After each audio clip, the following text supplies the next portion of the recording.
Hello everyone, and welcome to this week's episode of It's News to Me. I'm your host, Anastasia Gilardi. And I'm Sophie Shamrazadi. This week we'll be highlighting important events happening worldwide, nationwide, and right here in our community. As of Wednesday, August 17th, all BPS schools are now in session. With the start of a new school year comes a lot of new and exciting things happening.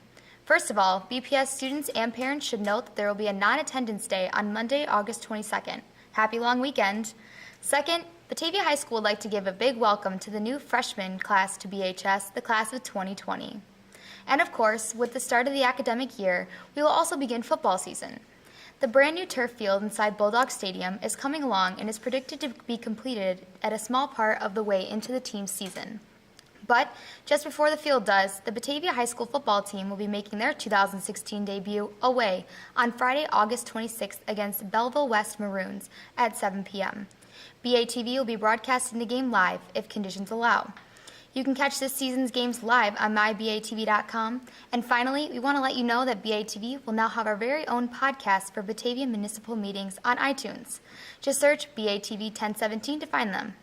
Nearly a third of all homes in Ascension Parish, Louisiana, have been flooded as floodwater overflowed a levee along the Amite River.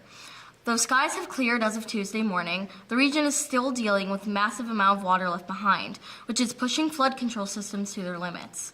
The federal government declared a major disaster after days of relentless rain overwhelmed the state, killing at least 7 people, flooding thousands of homes and prompting thousands of water rescues. It was stated in a Facebook post created by the Parish Office of Homeland Security that even though water is overflowing the Laurel Ridge Levee, as of Sunday, the levee structure had not had any breaks, breaches, or structural damage. Still, parish officials estimate that as many as 15,000 homes and businesses have already been flooded. Now here's the board brief with Nan Phillips. Hi, I'm Nan Phillips, and I'm chairperson of the Batavia Public Schools Hall of Honor Committee.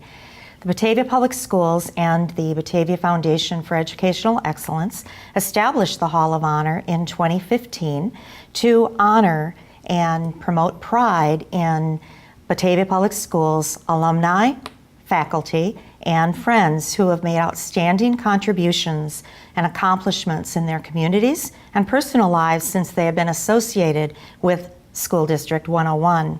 6 of the 8 inductees in 2016 will be installed as alumni. 1 will enter the Hall of Honor as a BPS staff member, and 1 will be installed as a friend of Batavia for loyal support and dedication to District 101. The 2016 inductees are alumni Lori Anderson Gregorski, who graduated in 1986, Richard W. Hansen, 1955, Ellen Skiermont Diffenbaugh, graduated in 1934 and deceased 1986, George Von Hoff, 1940 graduate, deceased 2010, Dennis Piron, a 1983 graduate, and Rudy Dubus, a 1970 graduate. The staff member that is being honored served District 101 for 30 years, from 1976 to 2006, and that is Marilyn Horbis. And the BPS 101 friend is Laura Bernabe. The honorees will be featured at events during the week of Homecoming 2016, which will be September 14th through September 16th. On Wednesday, September 14th, the honorees will be featured in the Batavia Park District trolley, riding down the parade route. So please come out and wave to them and cheer them on. On the 15th, on Thursday, September 15th, the actual ceremony will take place at the Batavia Fine Arts Center. At 6:30, we will begin with the unveiling of the wall. Hors d'oeuvres and desserts will be served in a time for socializing. And then at 7:30, we will move into the auditorium where all these inductees will receive their awards. A really fun night, so we hope you come to join us in that event as well. And then on Friday, on September 16th, the Batavia Bulldog Stadium will be hosting the soccer game and football game on the new Batavia turf, and the honorees will be guests of honor again that evening and introduced, and we'll be celebrating Bulldog victories. So we hope you'll come. Tickets are available online at www.bps101.net/BPS Hall of Honor. Please come honor these inductees, these wonderful people that represent Batavia Public Schools. Thank you. In local news, police are still searching for a killer responsible for a double homicide that took place in Sycamore, Illinois. The two bodies were uncovered on the night of Monday, August 15th. However, police are still unsure of how long the bodies have been inside the home. As of late Tuesday night, no suspect has been yet taken into custody. Detectives are currently working around the clock searching for the killer or killers who broke into the home and killed an elderly woman and her son. The bodies of 85-year-old Patricia A. Wilson and her son Robert J. Wilson, 64, were found by a relative inside the home at 16058 Old State Road in rural Sycamore on Monday evening. It is believed that Robert was at the home taking care of his mother at the time of the murders. Police believe that the suspect or suspects forced entry and stole a white Chevy Impala from the property. The vehicle had an Illinois registration of 9030980. Police are asking anyone with information to come forward and contact authorities. Along with this local tragedy, a man was admitted to the ICU at Delnor Hospital after being attacked on the Batavia Riverwalk late Monday night. Police believe that two men knew each other and they were just fighting over an issue. The man was punched in the head and is said to not have any life-threatening injuries. Police are looking for a white man with a gray beard who appears between 40 and 50. Any information should be called in to the Batavia PD Investigations Unit at 630-454-2500. China reached an important milestone on Monday, welcoming the first giant panda cub twins of 2016. The pair was born at Chengdu Giant Panda Breeding Research Base in China's Sichuan province.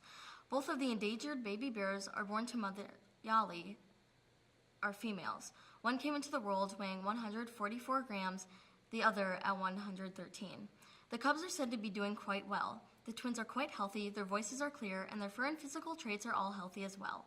The first months of life are a fragile time for newborn pandas, but the center is hopeful the twins will pull through, especially after a successful 2015. The base saw 7 healthy panda births last year, an important contribution to the local panda numbers, around 1,864 living in the wild. As the 2016 Olympics will come to a close on Sunday in Rio, the United States is closing in on a near locked-in victory as a whole. As of Thursday, August 18th, Team USA has earned 31 bronze, 32 silver, and 31 gold medals, totaling a number of 94, a whole 39 medals above second place Great Britain with 55. China comes in at a close third with the same total as Great Britain, but with less gold. The final two countries making up the top 5 are Germany in fourth with 32 total and 13 gold, and Russia in fifth with 42 total but only 12 gold. Let's head to the park bench with Katie Drum. Hi there, I'm Katie Drum, the Marketing and Sponsorship Coordinator over at the Batavia Park District, and welcome to the Park Bench. Summer is not over yet, and we have lots of great events just on the horizon. Be sure to stop by the Batavia Depot Museum starting September 1st for their new fall exhibit, the Batavia Fire Department 150th Anniversary. This unique look at the Batavia Fire Department, dating back 150 years, is open until November 18th. For more information, visit bataviahistoricalsociety.org. And also, don't miss out on enjoying a scenic ride down the Fox River on a 4-person paddle boat. Perfect for date night or family night out, but definitely don't wait. The season ends on September 4th. It's open Monday through Friday from 5 to 8 p.m., also on Saturday and Sunday from 1 to 6 p.m. You can check it out for just $10 for every half hour, but be sure to see our Fall Fun Guide for a special $2 off coupon. We're also really excited for our Mom and Son Wagon Rides coming up next month on September 29th, so definitely save the date. Come enjoy a special night out with your son at West Main Community Park. Wagon rides and dinner will be provided, followed by campfire time and s'mores for dessert. The event begins at 6 p.m. and pre-registration is required. So for more information on pricing and how to register, definitely call 630-879-5235.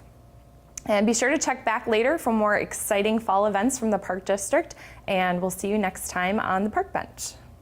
Since midsummer 2016, the entire state of California has been gradually experiencing more and more raging wildfires.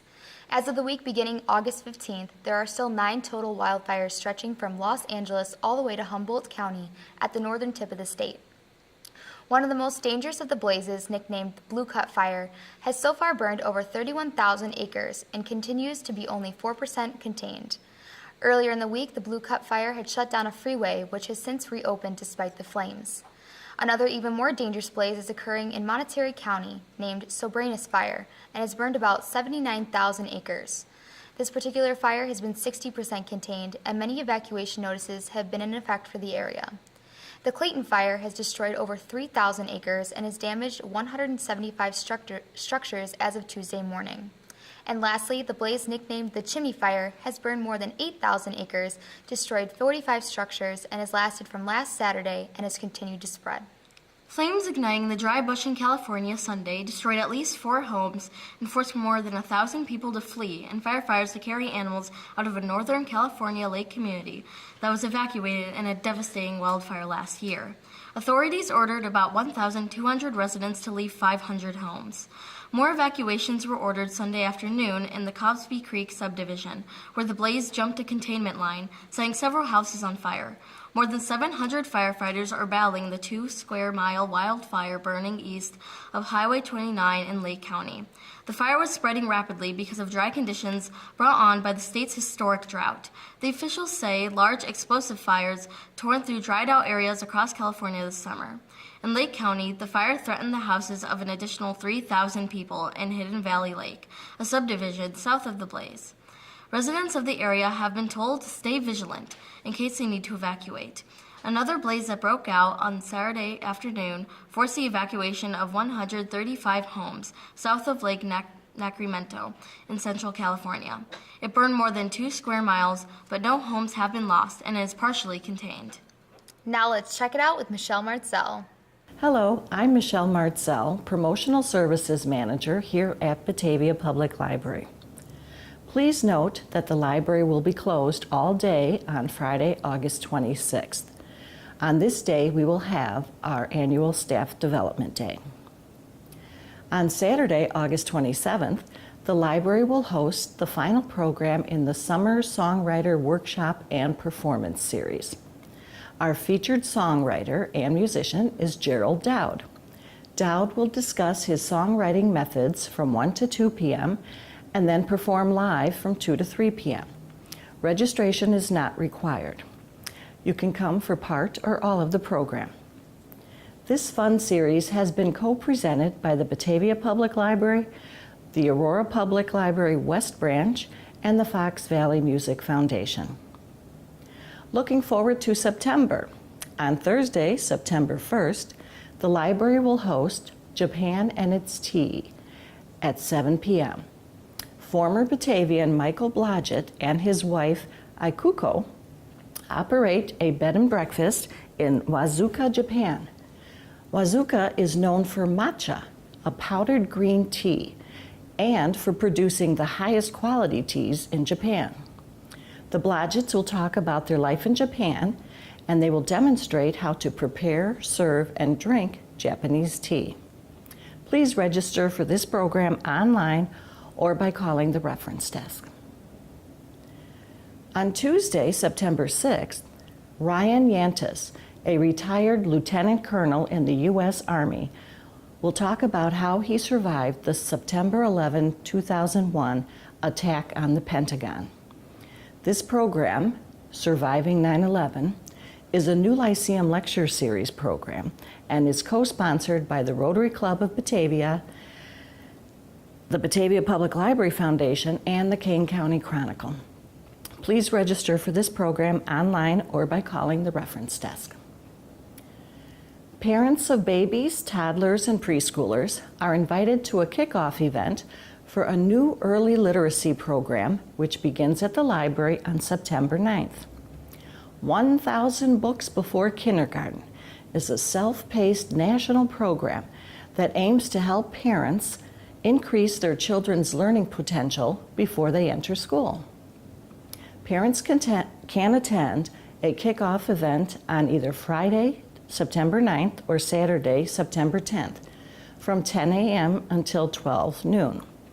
There will be a short presentation at 10 and 11 a.m. on both days, followed by time for questions and registrations. while the children enjoy a story time and early literacy toys. If you can't make it to either kickoff, don't worry. You can register at any time beginning September 9th at the Youth Services Desk. The program is ongoing and you can start when your baby is born, when your baby is a toddler or a preschooler. The goal is to read 1,000 books to your child before the first day of kindergarten. So don't wait too long to begin. For more information, call the Youth Services Department. Please visit the library's online calendar to find additional programs for children, teens, and young adults, as well as the schedule of computer classes for adults. I'm Michelle Martzel, and I hope to see you at the library.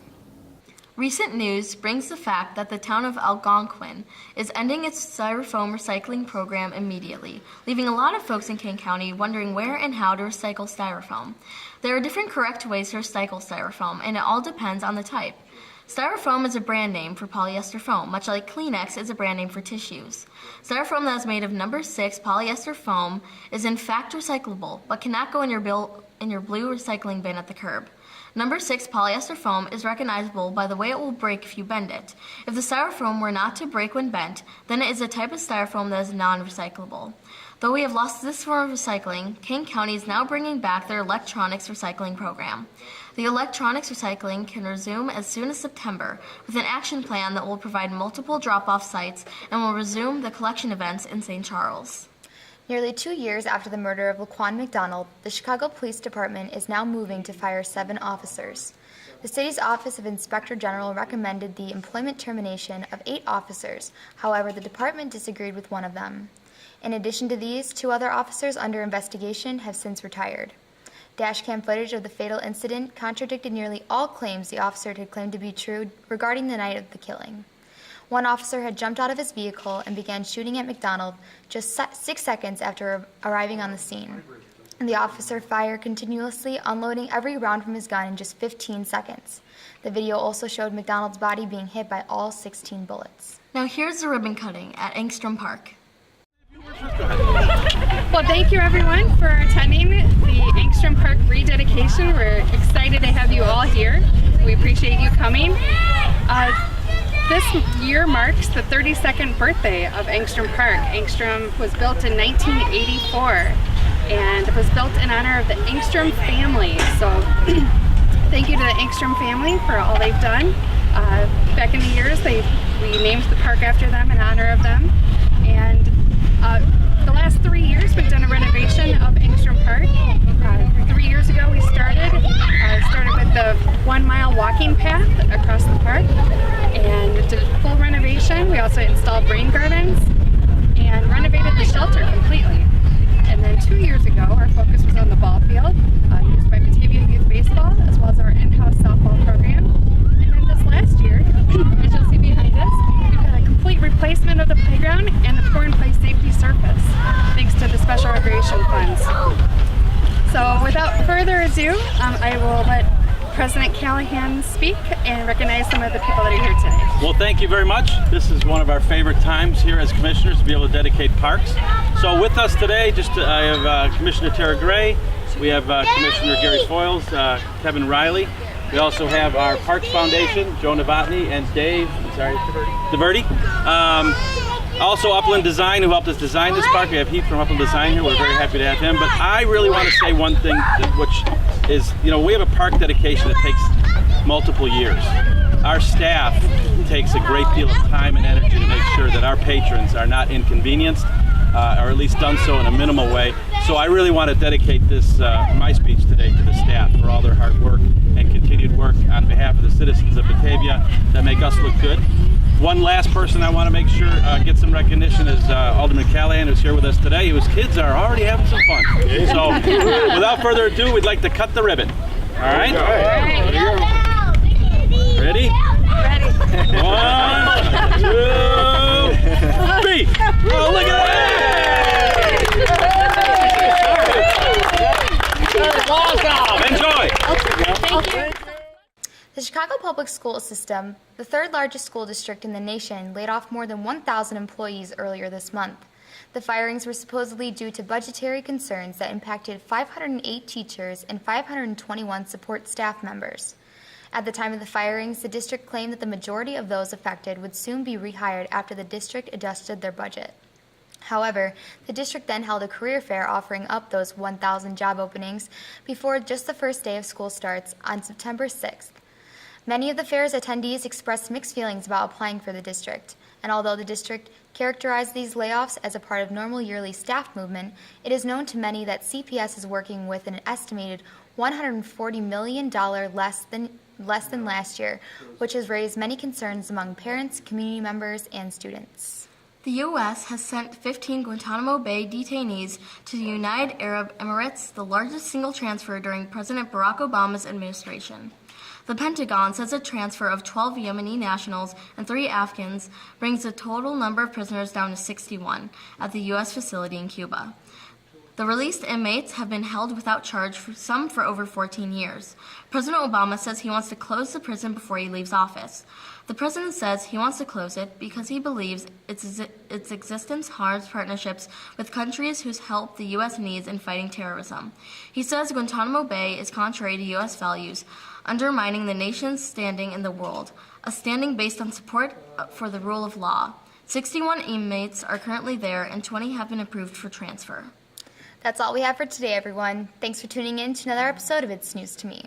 Most of our BATV programming is viewable online at mybatv.com or on YouTube under the username BATV1017. Also, be sure to like our Facebook page to stay up to date on the station's current happenings. Thanks again for watching. I'm Anastasia Gilardi. And I'm Sophie Shamrazadi. And that's News to Me.